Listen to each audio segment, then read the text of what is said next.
Alright, this is my 2008 Chevy 3500 6.6 liter Duramax, and ran into a no start issue. No crank, no start. So, popped here.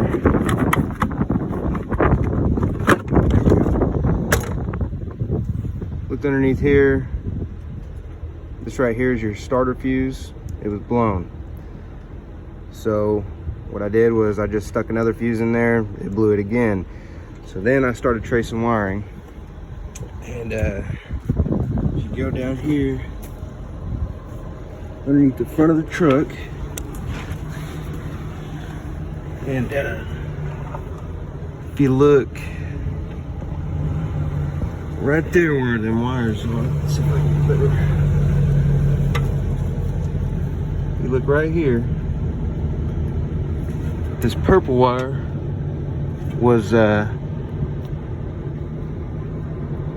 loose, rubbing up against this steering knuckle right here, and you can see that bare spot in that wire. So it was grounding out, and that's what was blowing the fuse. So I'm just gonna get that taped up and ready to go. I already tested it. I pulled it off and started the truck, so that was the issue. Hope that helps anybody else out.